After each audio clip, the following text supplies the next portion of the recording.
बच्चों, क्या हाल चाल? सब बढ़िया बढ़िया ही रहे। मैं सुशील शर्मा आपका स्वागत करता हूं एसएस गुरु एकेडमी पर। आई होप आपकी जो स्टडी है वो बहुत ही बढ़िया चल रही होगी।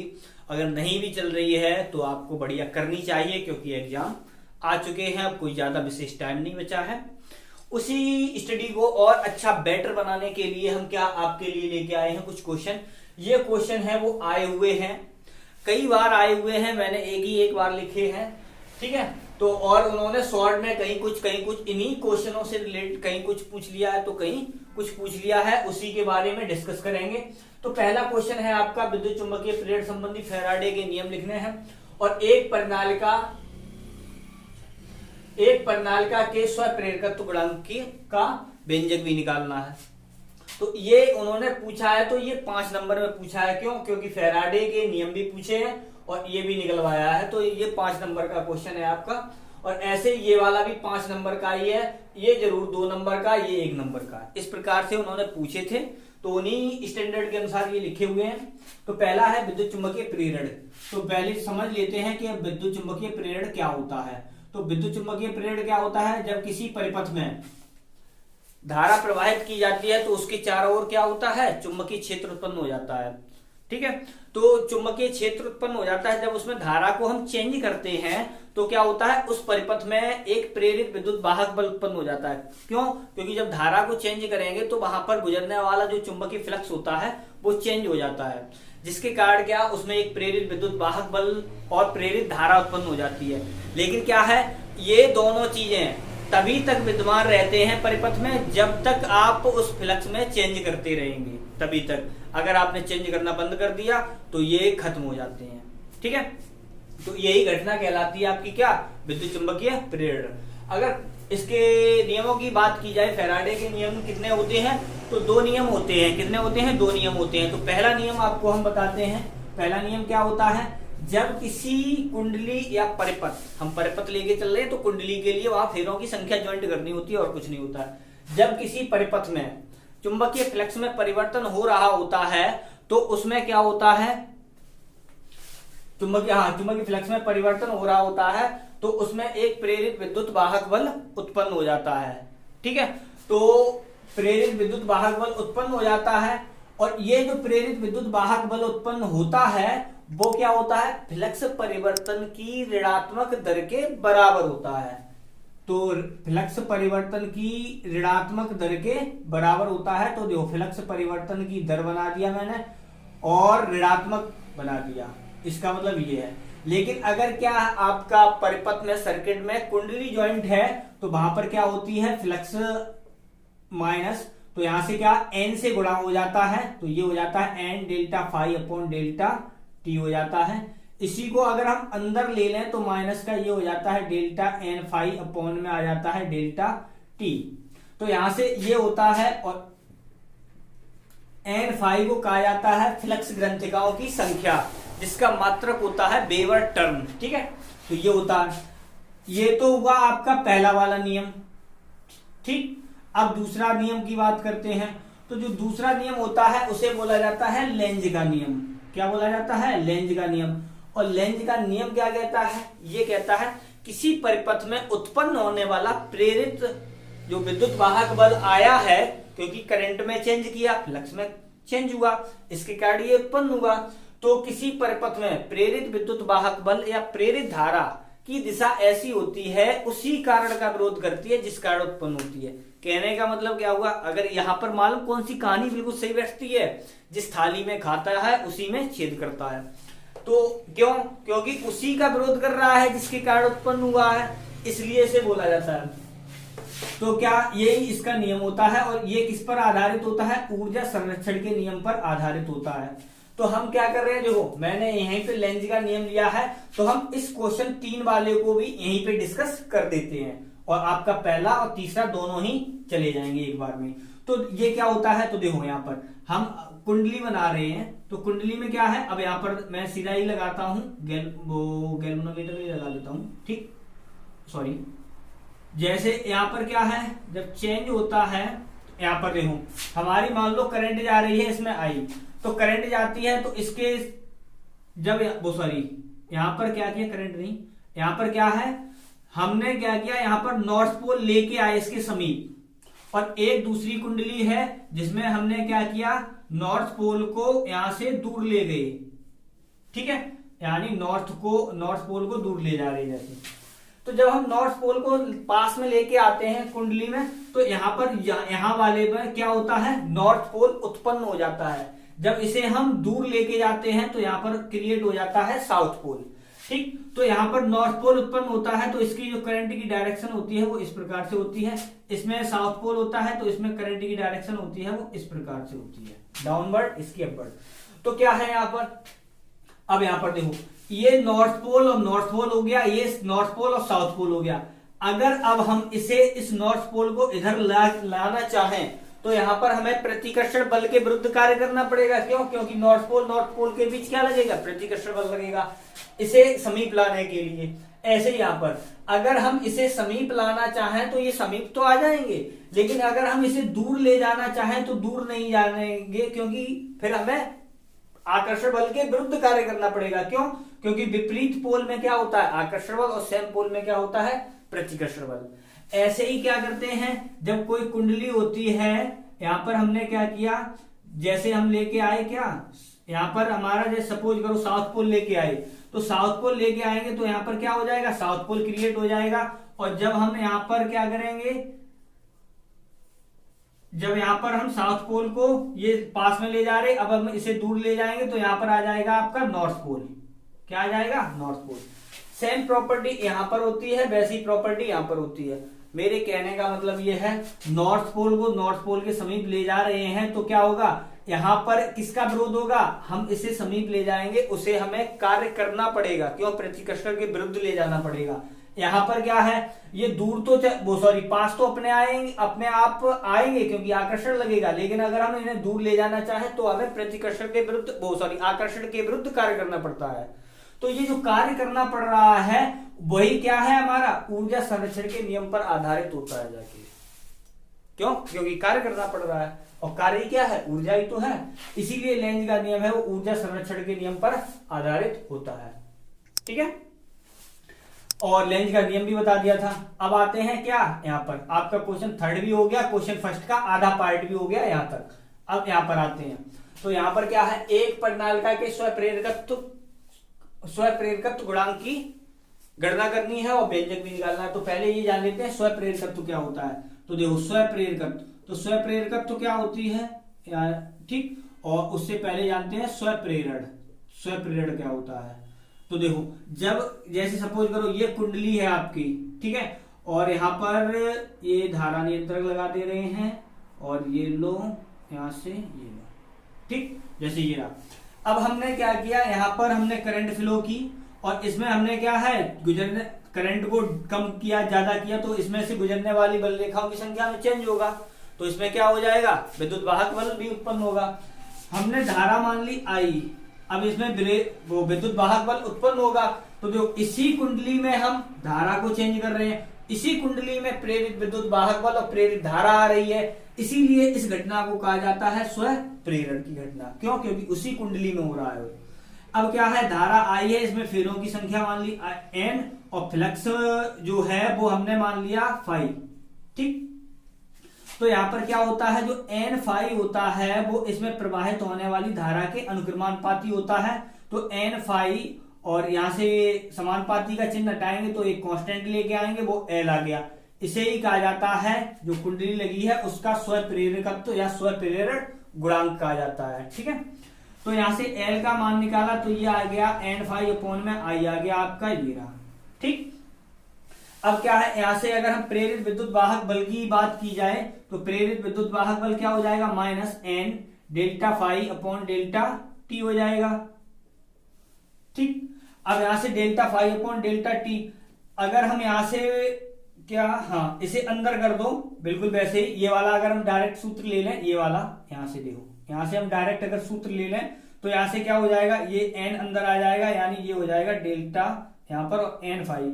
अब हम n फाई की वैल्यू यहां से रख दें तो क्या हो जाएगा, एल आई, तो यहां से क्या हो जाएगा, माइनस का ये हो जाएगा डेल्टा, और l बाहर आ जाएगा, डेल्टा आई अपॉन डेल्टा t हो जाएगा। यहां से एल का मान निकाला तो ये हो जाएगा माइनस का ई अपॉन डेल्टा आई अपॉन डेल्टा टी। ठीक, तो ये आपका एक दूसरा भी क्वेश्चन आ गया है, वो सॉरी दूसरा आंसर भी बन गया है। इसमें क्या, अच्छा उसके लिए निकालना है। तो अब यहां पर देखो, यहां से स्वप्रेरण इसका डेफिनेशन भी देख लेते हैं यहीं से। तो देखो यहां पर डेफिनेशन इसकी दो जगह से बनेगी, एक तो यहां से बनेगी और एक तो यहां से भी बन सकती है। तो देखो अगर हम 1 हेनरी, क्योंकि एल जो आया है स्वप्रेरकत्व तो स्वप्रेरण गुणांक, इसका जो मात्रक होता है वो हेनरी ही होता है। ठीक है, और अन्योन्य प्रेरण का भी यही होगा या कि वो अभी आएगा आपके लिए। तो यहां से अगर हम बात करें तो क्या है, अगर एक यानी 1 हेनरी की बात करनी है हमें, तो यहां से देखो अगर हमने क्या किया एन फाई और अपॉन में क्या है आई और ये है एल, अगर हमें 1 हेनरी करना है तो इसका मतलब क्या है, परिपथ में हमें एकांक धारा प्रवाहित करनी होती, 1 एम्पियर की धारा, और यहाँ पर चक्रों की संख्या हम 1 मान सकते हैं, और फ्लक्स में भी परिवर्तन कितना हो रहा हो, 1 वेबर हो रहा हो। तो क्या है, अगर हम किसी परिपथ या कुंडली में 1 एम्पियर की धारा प्रवाहित करने पर उसके फ्लक्स में 1 वेबर का चेंज हो रहा हो, तो उस कुंडली का जो स्वप्रेरकत्व स्वप्रेरकत्व होता है वो 1 हेनरी होता है। ठीक है, तो यहां से ये हो गया। अब यहां पर हम बात, यानी ये भी क्वेश्चन हो गया हमारा, ये भी हो गया, और यहां पर यहां पर आते हैं। तो देखो प्रणालिका की बात की जाए तो प्रणालिका के, ठीक है, तो प्रणालिका के भीतर यानी कोई भी प्रणालिका हो, उसके भीतर जो चुंबकीय क्षेत्र का मान होता है वो होता है B बराबर म्यू नॉट एन आई होता है, और ये एन होता है वो होता है एकांक लंबाई में फेरों की संख्या। ठीक है, ये हो गया। अगर हम यहां से क्या निकालें, बी ए निकालें, क्योंकि फाई बराबर क्या होता है, बी ए होता है, और ए क्या हो जाएगा हमारा, जो प्रणालिका है उसका क्षेत्रफल ले सकते हैं, और नहीं तो सिर्फ ए ही रखो। तो ए रखते हैं, जैसे सपोज करो, तो यहां से क्या हो जाएगा म्यू नॉट, और ये एन आई, और ये हो जाएगा यहां पर क्या हो जाएगा, ए हो जाएगा। और यहां से अगर हम मान रख दें एल यहां से, तो एल बराबर क्या है हमारा, एन फाई अपॉन में है आई यहां से। ठीक, तो यहां से क्या किया हमने, तो एन रहा, ये देखो ये एकांक लंबाई में फेरों की संख्या होती है, और ये है सिर्फ फेरों की संख्या, ये भी ध्यान रखना है आपको।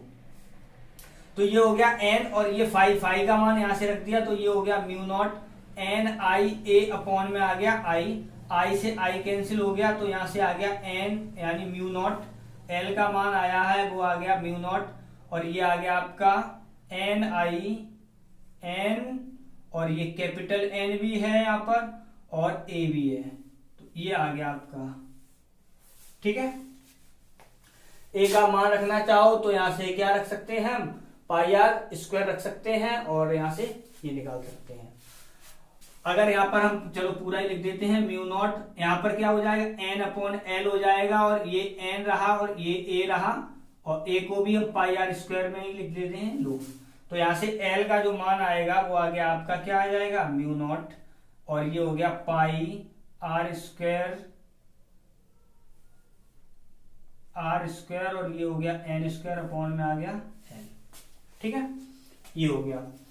अब यहां से अगर हम बात करें किसके लिए, एक समतल कुंडली के लिए भी बात करते हैं, तो ये तो हो गया प्रणालिका के लिए। एक समतल कुंडली की बात करें तो कुंडली के केंद्र पर जो चुंबकीय क्षेत्र होता है वो होता है बी बराबर होता है mu naught upon 2 I upon r, और यहाँ पर जो होता है, क्योंकि कुंडली है, कुंडली में फेरों की संख्या कितनी होगी, एन होगी। तो यहां से अगर हम बात करें इसके लिए, तो यहां पर भी हमने क्या किया, बी ए निकाला, तो बी ए, क्योंकि यही तो फाई है, तो फाई बराबर ये हो जाएगा, तो यहां से क्या हो जाएगा म्यू नॉट अपॉन में 2, और ये रहा आई अपॉन आर इंटू एन, और ए के लिए लिख दिया हमने पाई आर स्क्वायर। ठीक, तो एक आर से एक आर कैंसिल हो जाएगा, और तो कुछ कैंसिल नहीं होगा, तो ये हो गया म्यू नॉट अपॉन 2, और ये हो गया आई एन और पाई आर। ठीक, अगर हम यहां से एल का मान निकालेंगे तो क्या हो जाएगा, एन फाई अपॉन में हो जाएगा आपका आई, ये रहा आपका सूत्र। तो यहां से अगर हम फाई की वैल्यू रख दें तो क्या हो जाएगा, देखो हम डायरेक्ट करेंगे, एन का एन में होगा तो ये तो हो जाएगा एन स्क्वायर, आई से आई खत्म हो जाएगा, ठीक है, और पाई आर हो जाएगा और म्यू नॉट रहेगा, और यहां पर हो जाएगा और नीचे आ जाएगा 2, ये हो जाएगा आपका इसके लिए सूत्र, ठीक है, ये हुआ। अब बचा क्या हमारा, सिर्फ ये भी क्वेश्चन हो गया, ये भी हो गया, ये भी हो गया, बचा गया हमारा अन्योन्य प्रेरकत्व वाला। तो अन्योन्य प्रेरकत्व को देखते हैं। तो अन्योन्य प्रेरकत्व है वो आपका लगभग स्वप्रेरकत्व की तरह ही है। अंतर ये है, वहां पर 2 कुंडलियां ली जाएंगी और यहां पर ली गई थी 1 कुंडली, बस इतना अंतर है, और सेम वैसे ही निकलते हुए चलेगा।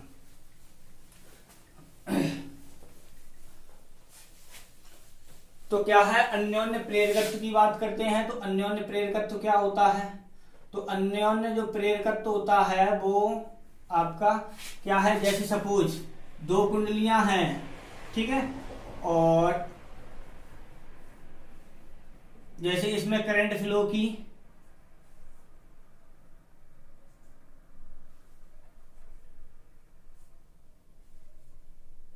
ये आपका धारा नियंत्रक लगा है, ठीक है, वो सॉरी इसमें नहीं, अब क्या है, इसमें देखो, इसमें ऑलरेडी आएगी, यहां पर गैल्वेनोमीटर लगा देते हैं।